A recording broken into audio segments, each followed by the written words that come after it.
Continuation சில கேள்விகளுக்கு ஞானம் உள்ள பதில்கள். கொஸ்டின் நம்பர் 5லேருந்து 11 வரைக்கும். Question number 5. நான் ஏன் பிராமண சாட்சியாக வச்சுட்டு தர்ப்பணம் பண்ணணும்?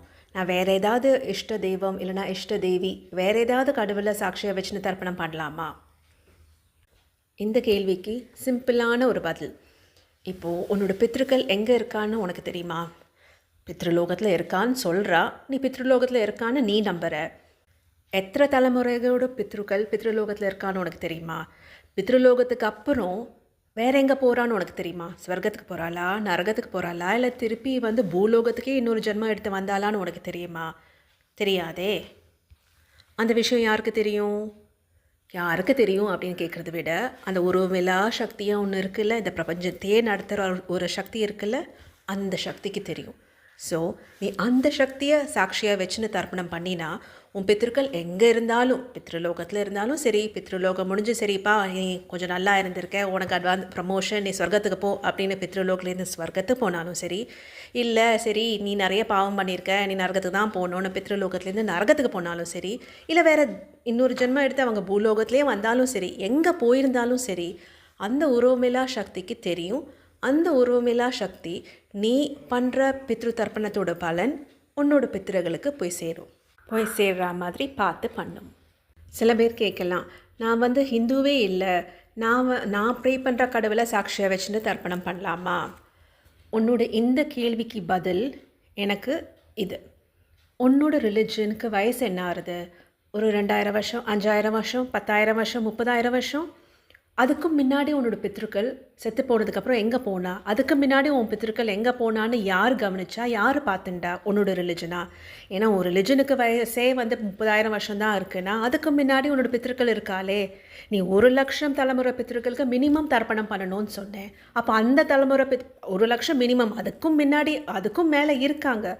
அப்போ அந்த பித்ருக்களுக்கெல்லாம் யார் சாட்சி? உன்னோட கடவுளுக்கே 30,000 தான் வருஷம் ஆச்சுன்னா அதுக்கு முன்னாடி இருந்தது என்ன பண்ணுவேன் நீ? உனக்கு இந்த கேள்விக்கு பதில் தெரிஞ்சதுன்னா நீ யாரை வேணால் சாட்சியை வச்சுட்டு தர்ப்பணம் பண்ணு. But logically speaking, for your own sake, own நல்லதுக்காக தான் சொல்கிறேன். இந்த பூமியை பிறக்கிறதுக்கு முன்னாடி ஒரு சக்தி இருந்திருக்கு. இந்த காஸ்மாஸ், அதாவது இந்த பிரபஞ்சத்தை நடத்திண்டு காப்பாற்றிண்டு வர ஒரு சக்தி இருக்குது.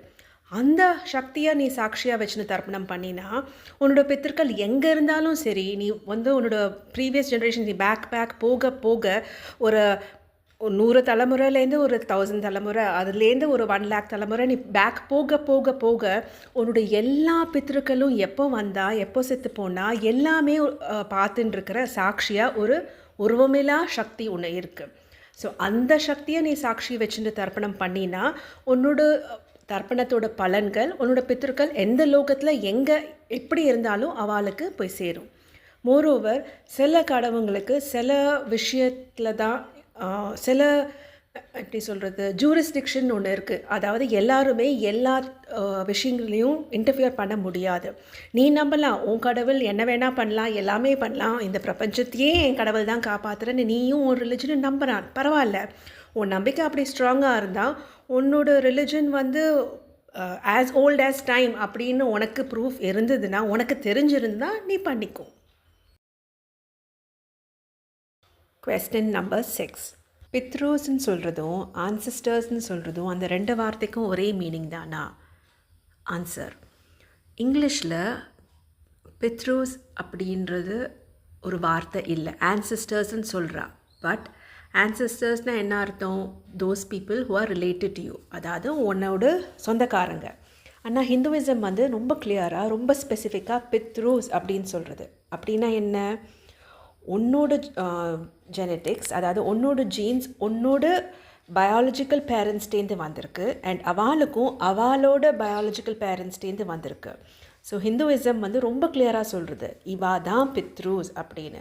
இப்போது அப்பாவுக்கு கூட பிறந்த பிரதர் சிஸ்டர்ஸ் உனக்கு உன்னோட சித்தப்பா பெரியப்பா அவெல்லாம் உன்னோட ரிலேட்டிவ்ஸ், சொந்தக்காரங்க. அவெல்லாம் நீ அவளுக்கு தர்ப்பணம் பண்ணலாம். பட் பித்ரு கேட்டகரியில் தர்ப்பணம் பண்ண முடியாது, பித்ரு கேட்டகரியில் வராது. அதெல்லாம் இன்னும் செகண்ட் கேட்டகரி, காருண்யம் தர்ப்பணம் கேட்டகரியில் தான் ரிலேட்டிவ்ஸ்க்கு பண்ணலாம். ஹிந்துவிசம் வந்து ரொம்ப கிளியராக சொல்கிறது, ஃபஸ்ட்டு வந்து பித்ருகளுக்கு தர்ப்பணம் பண்ணு அப்படின்னு. அண்ட் ஜென்ரலாக மக்களுக்கு வந்து பித்ருன்ற வார்த்தைக்கும் ஆன்சிஸ்டர்ஸ்ன்ற வார்த்தைக்கும் வித்தியாசம் தெரியாதனால 2 வார்த்தையுமே சேம் அப்படின்னு நினச்சிக்கிறதுனால நானும் என்னோடய வீடியோஸில் அந்த 2 வார்த்தையை நான் இன்டர்சேஞ்சாக யூஸ் பண்ணுறேன். பட் பித்ரு தர்ப்பணம் கேட்டகரியில் பித்ருஸ்ன்றது ரொம்ப கிளியராக யாருன்னு நான் உனக்கு சொல்லியாச்சு. Question number 7. நான் வந்து ஒரு த்விஜா, நானும் நீங்கள் சொல்லிக் கொடுக்குற தர்ப்பணம் பண்ணலாமா? ஆன்சர், நீ த்விஜா ஆயிருக்கிறதுக்கு முன்னாடியே இதெல்லாம் பண்ணியிருக்கணும். உன்னோட பித்ரு தர்ப்பணம், கருணை தர்ப்பணம், அப்புறம் கேட்டகரி 3 and 4 உன்னோட ரிஷி தர்ப்பணம், தெய்வ தர்ப்பணம் எல்லாம் பண்ணி இருக்கணும். பட் நீ அதை பண்ணாமல் நீ வந்து வந்திருக்க அப்படின்னா you can still do it, தப்பில்லை.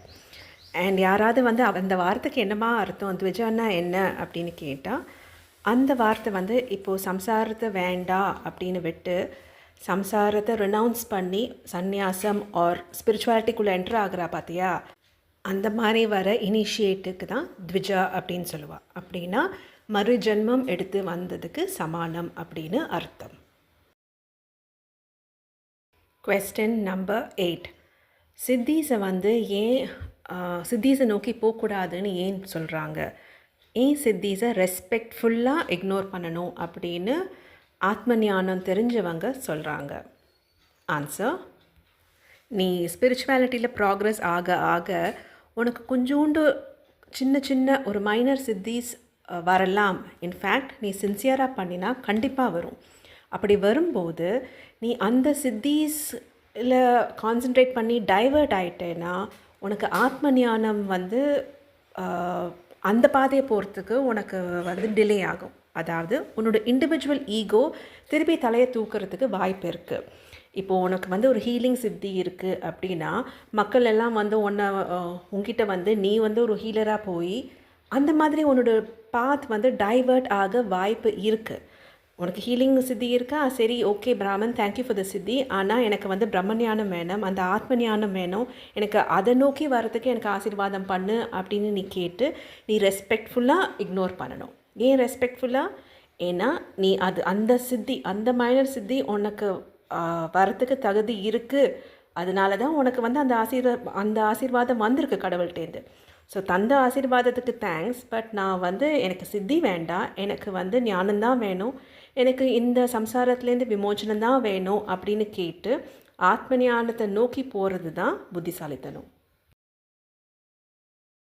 Question number 9. அகோரா ட்ரெடிஷன் பற்றி நான் சொல்லித்தரேனே, அப்படின்னா நான் என்ன ஒரு அகோரியா? ஆன்சர், சேச்சே அகோரியா நானா? இல்லவே இல்லை, அதுக்கும் மேலே. என்னது, அகோரினாலே பூச்சாண்டின்னு நினச்சி பயந்துட்டுருக்குறேன் நான். எங்களுக்கு அகோரியோட மேலே ஒரு கேட்டகரி இருக்கா அப்படின்னு கேட்டால் எஸ். அது என்னப்பா அது? அகோரிக்கும் மேலே இருக்கிற ஒருத்தர் அவதூதா. ஐ ஆம் அன் அவதூதா. Question number 10. நான் வந்து மனுஷ ஜாதியே இல்லை, நானும் இந்த மாதிரி டெய்லி தர்ப்பணம் பண்ணலாமா? ஆன்சர், அஃப்கோர்ஸ் பண்ணலாமே. எங்கேயுமே வந்து இதெல்லாம் வந்து மனுஷங்களுக்கு மட்டும்தான் அப்ளிகபிள் அப்படின்னு நான் சொல்லவே இல்லையே. இப்போ ஹிந்துவிசமில் பார்த்தா ராமாயணா, மகாபாரதா அப்படின்ற பாப்புலர் எபிக்ஸில் பார்த்தா மனுஷ ஜாதிங்க மட்டும் இல்லை, அதர் ஸ்பீஷீஸும் இருக்குதுன்னு நம்ம ஹிந்துவிசம் ஓப்பனாக பப்ளிக்காக அக்னாலேஜ் பண்ணியிருக்கேன். இப்போ ராமாயணத்தில் பார்த்தா ஹனுமான் வந்துறது என்னது? Monkey. Jatayu bird, vulture. Ravana, Kumbhakarna, Vibhishana ராட்சசா. ஜாம்பவான் பேர். அதே மாதிரி மகாபாரதத்தில் பார்த்தா ஹிடிம்பி ராட்சசி. ஹிடிம்பிக்கும் பாண்டவா பீமனுக்கும் பிறந்த குழந்தை கதோத்கஜா. உலூப்பி ஸ்னேக்.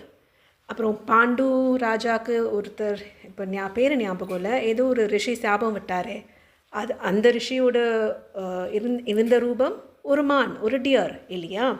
ஸோ ஹிந்துவிசம்லேயே பப்ளிக்காக ஓப்பனாக அக்னாலேஜ் பண்ணியிருக்கோம் இந்த மாதிரி டிஃப்ரெண்ட் ஸ்பீஷீஸ் டூ எக்ஸிஸ்ட். மனுஷ ஜாதிங்க மட்டும் இல்லை, வேறு ஸ்பீஷீஸும் இருக்காங்கன்ற ஹிந்துஸ்க்கு தெரிஞ்ச விஷயந்தான். ஸோ உன்னோட பூர்வீகத்தில் ஒரு 100 ஜென்ரேஷன்ஸ் இல்லைனா ஒரு 200 300 ஜென்ரேஷன்ஸ் முன்னாடி இவா யாராவது உன்னோட தாத்தாவோ பாட்டியோ இருந்திருந்தா உன்னோட பித்ருக்கள் வந்து டிஃப்ரெண்ட்டாக இருப்பா. ஸோ நீ அதுக்கு தான் வந்து ஸ்பிரிச்சுவாலிட்டியில் நம்பர் 1 ஸ்டெப்பே வந்து பித்ருக்கள்கிட்டேருந்து ஆசீர்வாதம் வாங்குன்னு. So coming back to the point, உன் கேள்விக்கு பதில் எஸ். நீ எந்த ஸ்பீஷீஸாக இருந்தாலும் சரி, நீ தாராளமாக டெய்லி பித்ரு தர்ப்பணம் பண்ணலாம், பண்ணு. Question number 11. நான் ஏன் தக்ஷிணன்னு சொல்கிறேன், குரு தக்ஷிணன்னு சொல்லாமல்? ஆன்சர், இந்த அவதாரத்தில், இந்த ஜென்மத்தில், இந்த மனுஷ ரூபத்தில் நான் இருக்கும்போது இந்த ரூபத்துக்கு யாரும் பெருசாக இம்பார்ட்டன்ஸ் கொடுக்கக்கூடாது. அந்த ஒரு விஷயத்தை நான் வந்து ஸ்ட்ராங்காக என்ஃபோர்ஸ் பண்ண விரும்புகிறேன். ஸோ இப்போது யூடியூப் வீடியோவில் இந்த வீடியோவை கேட்டுட்ருக்கவங்களுக்கு உனக்கு வேணால் என்னை பார்த்துருக்க மாட்டேன், என்னோடய ஃபோட்டோஸ் உனக்கு தெரிஞ்சிருக்காது. பட் முன்னாடி என்னோடய ரைட்டிங்ஸை படித்தவங்களுக்கு என்னோடய ஃபோட்டோஸ் தெரியும், என்னோடய பேர், நான் எப்படி இருக்கேன், அதெல்லாம் தெரிஞ்ச விஷயம்தான். இந்த ரூபத்துக்கு இம்பார்ட்டன்ஸ் கொடுக்கக்கூடாதுன்றது என்னோட ஒரு ஸ்ட்ரிக்ட் க்ரைட்டீரியா. ஆத்ம ஞானம் அடைஞ்சதுக்கு அப்புறம் பேசுகிறது ஆத்மா தான், இந்த சரீரம் கிடையாது என்ற ஒரு அவேர்னஸில் நான் பேசும்போது இந்த ஆத்மாவுக்கு தான் அந்த அந்த மரியாதை போய் சேரணும். இந்த பிராரப்தகரமாக முடிகிற வரைக்கும், இந்த ரூபத்தில் நான் இருக்கிற வரைக்கும் தட்சிணையாக தான் நான் ஏற்றுக்க விரும்புகிறேன். இந்த சரீரை விட்டு போனதுக்கப்புறம் அந்த உருவமிலா சக்தியாக இருக்கும்போது குரு தட்சிணைன்றது அந்த உருவமிலா சக்திக்கு மட்டும்தான் போய் சேரும். அந்த உருவமிலா சக்திக்கு மட்டும்தான் குரு என்ற ஸ்தானத்துக்கு தகுதி இருக்குது. இந்த சிம்பிள் ஃபேக்டை நான் ஸ்ட்ராங்காக என்ஃபோர்ஸ் பண்ண விரும்புகிறேன். அதனால தான் தட்சிணைன்னு கேட்குறேன், குரு தட்சிணைன்னு கேட்கல. நீ டெய்லி தர்ப்பணம் பண்ணும்போது, பித்ரு தர்ப்பணம் அண்ட் அதர் கேட்டகரிஸ் ஆஃப் தர்ப்பணம் பண்ணும்போது உன்னோட பித்ருக்கள் எங்கே இருக்கா, நீ அதர் கேட்டகரிஸ் எல்லாம் பண்ணும்போது அந்த ஒரு ஜீவன் எந்தெந்த உலகத்தில் இருக்குன்றது அந்த உருவமிலா சக்திக்கு மட்டும்தான் தெரியும். அந்த உருவமிலா சக்தி தான் உனக்கு நீ பண்ணுற தர்ப்பணத்தோட பலன் அங்கே போய் சேர்க்குறதும், அவாக்கிட்டேருந்து வர பிளெஸ்ஸிங்ஸ் உனக்கு வந்து சேர்கிறதும் பண்ணுறது எல்லாமே அந்த உருவமிலா சக்தி. குருன்ற ஸ்தானத்துக்கு, குருன்ற வார்த்தைக்கு தகுதி இருக்கிற ஒரே ஒரு என்டிட்டி அந்த உருவமிலா சக்தி. ஸோ நான் குரு தட்சிணை அப்படின்னு கேட்கல, ஜஸ்ட் தட்சிணைன்னு மட்டும்தான் கேட்குறேன். முடிஞ்சால் கொடு, நான் மேபி அடுத்த வீடியோவில் அதை பற்றி நான் சொல்கிறேன். ஹோம்ஒர்க் கீழே டிஸ்கிரிப்ஷன் பாக்ஸில் நான் வந்து ஒரு யூடியூப் வீடியோவோட லிங்க் கொடுத்துருக்கேன், அந்த வீடியோவை போய் பாரு. அந்த வீடியோவில் சயின்ஸ் வந்து நம்ம பிளானட், அதாவது நம்ம பூமிக்கும் வேறு பிளானட்ஸ்க்கும் சைஸ் கம்பேரிசன் சொல்கிறது. ஆல்சோ நம்ம பூமியிலேருந்து வேறு பிளானட்டுக்கு போனால் டைம் எவ்வளோ ஆகும், டைம் பீரியடோட கான்செப்டும் அதை சொல்கிறது. இந்த வீடியோவை பார்த்தா மேபி உனக்கு புரியும்னு நினைக்கிறேன்.